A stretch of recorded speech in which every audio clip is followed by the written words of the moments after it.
మేనిఫెస్టోలో మనం చేసిన ప్రధానమైన వాగ్దానం corruption free government, corruption free governance. అది నిలబెట్టుకునే ప్రయత్నంలో భాగంగానే కొన్ని కఠినమైన నిర్ణయాలు తీసుకోవాల్సి వచ్చింది. అందులో ఒకటి సత్యనారాయణ అరెస్ట్. బాబీ సార్, సత్యనారాయణ గారు మంత్రి స్థానం మాత్రమే కోల్పోయారు. ఆయన ఇంకా ఎమ్మెల్యేనే, మాకు నాయకుడే. సత్యనారాయణ గారి సపోర్ట్ తోటే మీరు ఈ అధికారాన్ని అనుభవిస్తున్నారు. ఆయన ఒక్క మాట చెప్తే చాలు, ఆయన విషయమే మేమంతా ఎమ్మెల్యేలుగా రాజీనామా చేస్తాం. తర్వాత ఒక్క ఎమ్మెల్యే సపోర్ట్ మీద ఆధారపడుతుంది మీ గవర్నమెంట్. చెప్పడానికి బాధగా ఉన్నా ఇది మాకు వెన్నుపోటుతో సమానం సీఎం గారు. ఇంతకంటే ఇంకేం చేయగలం గోపాలకృష్ణ? నువ్వే చెప్పు. ఆయన మీద రైడ్ చేయడానికి విజిలెన్స్ ఆఫీసర్స్ వస్తున్నారని ఫోన్ చేసి చెప్పాలా? ఏం మాట్లాడుతున్నారు బాబు గారు? ఇలాంటి విషయాలు డీల్ చేయడానికి కొంచెం లోక జ్ఞానం, ఎక్స్పీరియన్స్ ఉండాలి. అది వదిలేసి ఏంటది ఓవర్ నైట్ సక్సెస్ అయిపోయి కీ పొజిషన్లోకి వచ్చేస్తే ఇదిగో ఇలాంటివే జరుగుతాయి. సీఎం గారు, మనం ఇక్కడ నీతి న్యాయం అనుకుంటూ ముందుకు పోలేం. మన ప్రధాన లక్ష్యం అధికారాన్ని నిలబెట్టుకోవడం. ఇప్పుడున్న ఈ సంకీర్ణ ప్రభుత్వంలో ఒక చిన్న నిర్ణయం కూడా మనల్ని ప్రతిపక్షంలోకి నెట్టేయచ్చు. మనం ప్రతిపక్ష పొజిషన్లో నుండే కదా రామచంద్ర అధికారంలోకి వచ్చింది. మన గవర్నమెంట్ అధికారంలో ఉండాలి, నువ్వు గవర్నమెంట్లో ఉండాలి. నీ ఉద్దేశం అదేగా? బాబీ సార్, ఒక మాట అనే ముందు కొంచెం ఆలోచించండి. ఒక సీనియర్ నాయకుడికి మీరిచ్చే మర్యాద, గౌరవం ఇదేనా? ఎటు అవకాశం ఉంటే అటు మారడమే సీనియారిటీ అనుకుంటే నాకు ఈయన మీద మాటల్లో చెప్పలేనంత గౌరవం ఉంది. అర్థమైందనుకుంటా. బాబీ గారు, మీరు కొంచెం పద్ధతిగా మాట్లాడితే బాగుంటుంది. ఏం పద్ధతి గురించి మీరు మాట్లాడుతున్నారు? మీరు పార్టీ చెప్పినట్టు నడుచుకోవాలి, అది పద్ధతి. ఏంటి? ఆపండి, ఆపండి.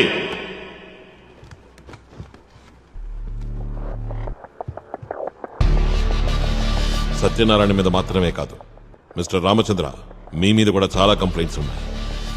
ఎమ్మెల్యే కారుమంచి శ్రీకుమార్, ఎమ్మెల్యే నవీన్ రెడ్డి, ప్రతిపక్ష ఎమ్మెల్యే పి సురేంద్ర, వీళ్ళందరి మీద కూడా కంప్లైంట్స్ ఉన్నాయి.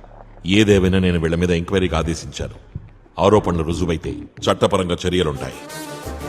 అంతేకాదు, లిస్టులో పేర్లు పెరిగే అవకాశం ఉంది.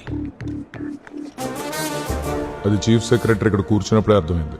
సాధారణంగా ఇలా జరగదు కదా. సీఎం ఒకటి అర్థం చేసుకోవాలి, మనకు పార్టీయే హైకమాండ్. మన వ్యక్తిగత అభిప్రాయాల కన్నా, ఆదర్శాల కన్నా చాలా పవర్ఫుల్ పార్టీ.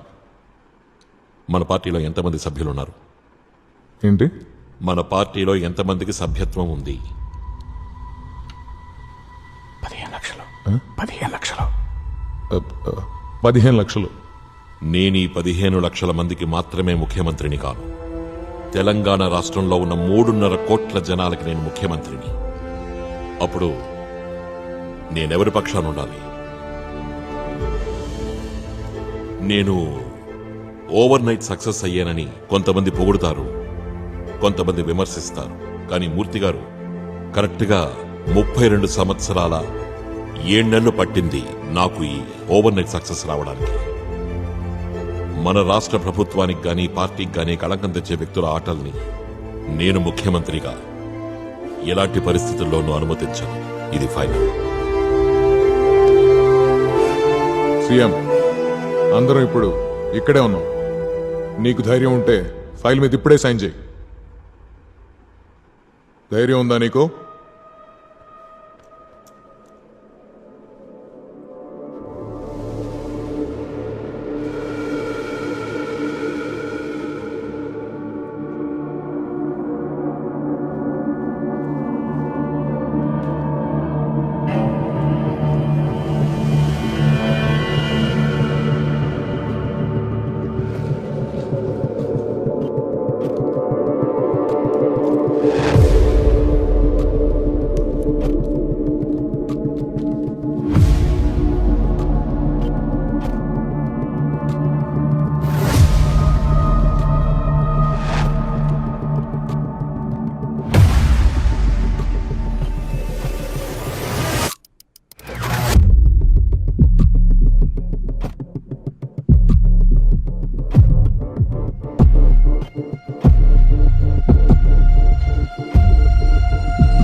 ఎలా వణికిపోయాడో చూడండి సంతకం పెట్టడానికి.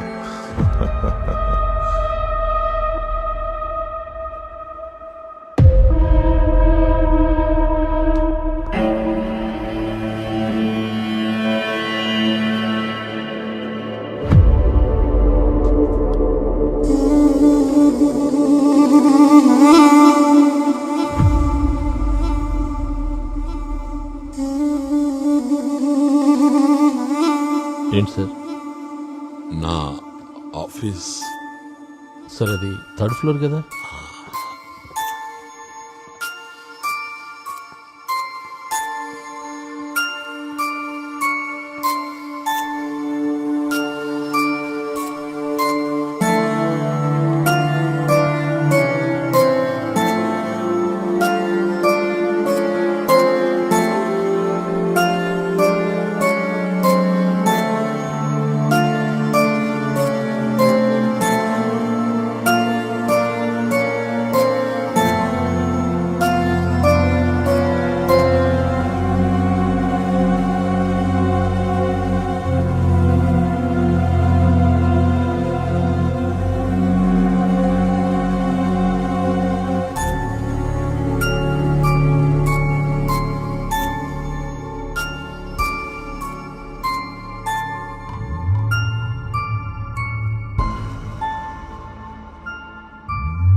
సార్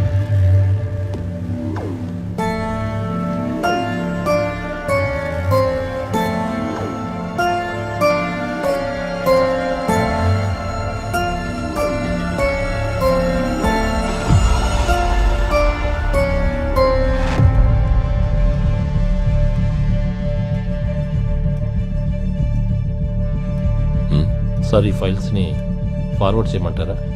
చెప్తాను.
గతంలో జరిగిన హెడ్ ఇంజరీకి దీనికి ఏదైనా సంబంధం ఉందా? ఉండుండొచ్చు. ప్రస్తుతానికి అంతే చెప్పగలను. ఇంకా last time I saw him ఈ కండిషన్లో ఫేస్బుక్ పోస్ట్ పెట్టిన కుర్రాడి నాన్న హాస్పిటల్లో అడ్మిట్ అయిన సమయంలో ఆ రోజు కూడా చంద్రం హెడేక్తో సఫర్ అయ్యాడు. ఇప్పుడు వచ్చిన ప్రాబ్లం కూడా దానికి రిలేటెడ్ అయి ఉండొచ్చు.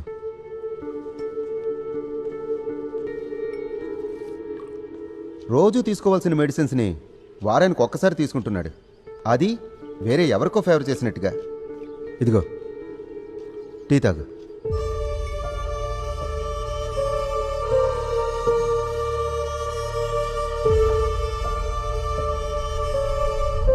పది నిమిషాల తర్వాత కదా నీకు నీ సిగ్నేచర్ గుర్తొచ్చింది. It's significant duration. ఇలా ఇంకోసారి జరగకుండా మనం జాగ్రత్తలు తీసుకోవాలి. దానికోసం నువ్వు నీ ఆరోగ్యం మీద మెడిసిన్స్ తీసుకోవడంలో కొంచెం శ్రద్ధ పెట్టాలి. మిగిలిన విషయాలు యాజ్ ఎ ఈ డాక్టర్ క్రోటన్స్ పేరేంటి?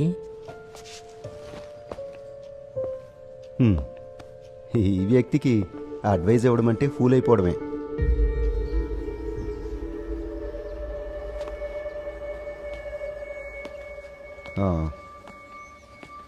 ఒక డీటెయిల్డ్ ఎవాల్యుయేషన్ చేయాలి. నువ్వు బిజీ అని నాకు తెలుసు. కాలేజీలో చదువుకుంటున్న కుర్రాడు వయసు కాదు నీది. మనసు కోరుకుంటున్నట్టు శరీరం సహకరించాలి ఎప్పుడు కూడా. చంద్రం, నీ చుట్టూ ఉన్నవాళ్ళు నీకు అన్ని విషయాల్లో సహాయం చేయగలరు. కానీ నీ సొంత ఆరోగ్యం విషయానికి వస్తే నీకు నువ్వే సాయం చేసుకోవాలి.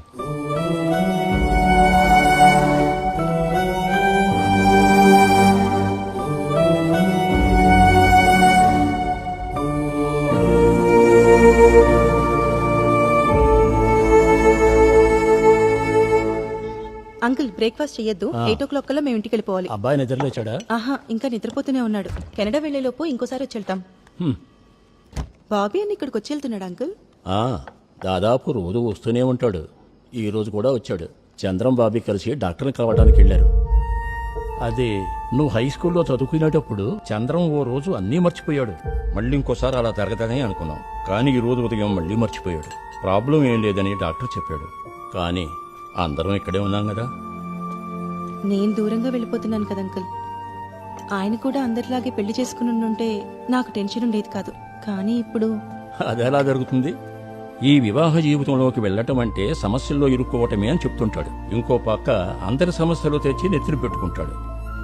ప్రజా జీవితం అంటే అంతకంటే ఇంకేముంటుంది?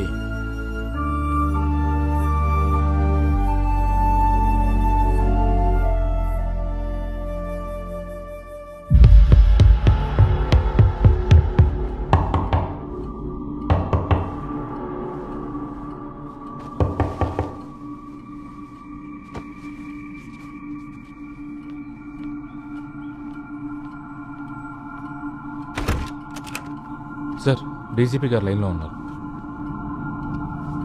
ఈ రోజు ఉదయం 6 గంటల సమయంలో ఈ ఫ్లైఓవర్ కుప్పకూలింది. ఫ్లైఓవర్ కూలిన ఆ సమయంలో కింద ఉన్న రోడ్డు మీద ప్రయాణిస్తున్న అనేక వాహనాల్లో కొన్నిటి మీద ఈ ఫ్లైఓవర్ శిథిలాలు పడ్డాయి. ఇప్పటి వరకు 12 మంది మరణించారని మనకు అందిన సమాచారం. గాయపడ్డ 40 మందిలో 6 పరిస్థితి విషమంగా ఉంది. ప్రమాద స్థలంలో జిల్లా కలెక్టర్ గారి ఆధ్వర్యంలో సహాయక చర్యలు ముమ్మరంగా కొనసాగుతున్నాయి.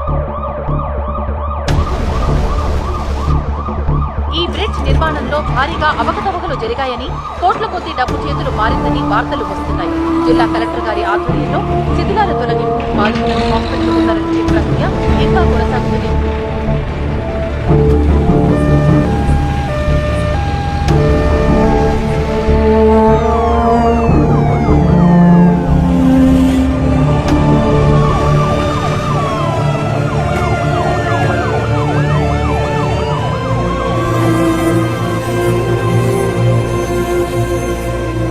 సార్, బళ్ళు పక్కకు పెట్టండి. అంబులెన్స్ దారోదరం. Okay sir.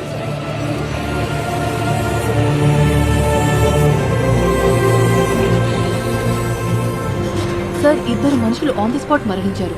Around 4 to 5 people are seriously injured. Total గా 25 to 30 casualties, sir, including children. Force అవసరమైతే వెంటనే రప్పించండి. వాళ్ళు ఆంది వేశారు.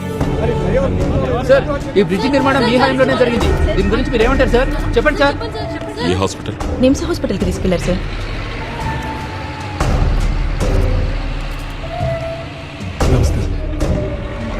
మీతో మాట్లాడాలన్నారు.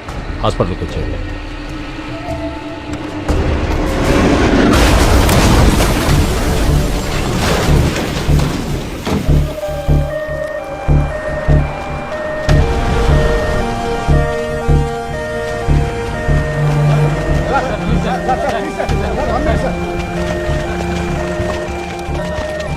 సార్, ఈ ఫ్లైఓవర్ కొలాప్స్ కి మీరు రెస్పాన్సిబిలిటీ తీసుకుంటారా సార్? ఫ్లైఓవర్ కాంట్రాక్టర్ మీ బినామీ అంటున్నారు నిజమేనా సార్? సీఎం మిమ్మల్ని రిజైన్ చేయమని అడిగారా? యాక్సిడెంట్ విక్టిమ్స్ ని ఇంకా తీసుకొస్తూనే ఉన్నారు సార్. చాలా మంది సీరియస్ గా ఇంజూర్ అయ్యారు. ఇద్దరు ఎమర్జెన్సీ సర్జరీ కోసం షిఫ్ట్ చేశాం సార్. ఏం కావాలన్నా అడగండి. సార్, ఖర్చు కోసం ఏమీ వెనకాడద్దు. అందరికీ మెరుగైన వైద్యం అందించండి. మీటింగ్కి హెల్త్ సెక్రటరీని రమ్మనండి. మినిస్టర్ కూడా ఇన్ఫార్మ్ చేయండి.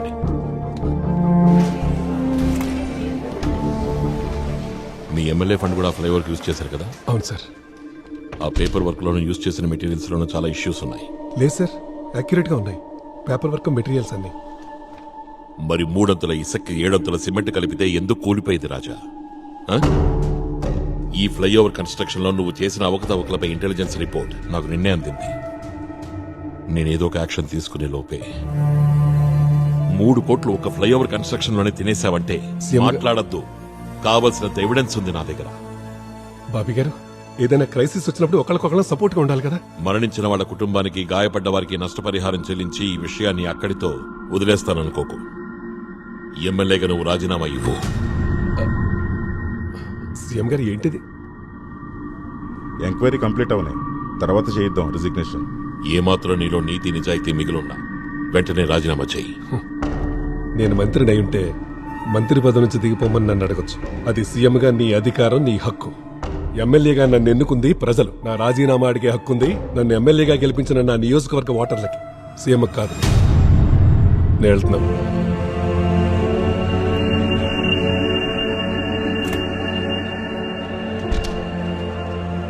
నువ్వు కొంచెం ప్రాక్టికల్గా ఆలోచించాలి.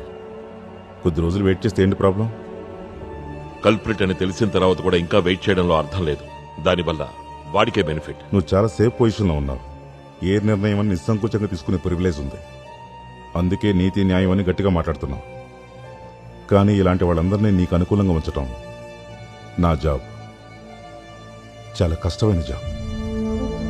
సత్యనారాయణ అరెస్ట్లో నేను నీకు సపోర్ట్గా ఉన్నాను. ఆయన్ని ఆయన ఎమ్మెల్యేలందరినీ మనతోనే ఉండేలా చేయడానికి నేను ఎంత కష్టపడ్డానో నీకు తెలియదు. ఒక్క విషయం గుర్తుంచుకో చంద్రం, ఏ నిర్ణయమైనా 1-2 సార్లు ఆలోచించి తీసుకో. అది పార్టీకి కానీ పార్టీ మనుగడకి కానీ ఆ నిర్ణయం వల్ల ఎలాంటి ఇబ్బంది ఏర్పడినా నేను నీకు తోడుగా నిలబడలేను.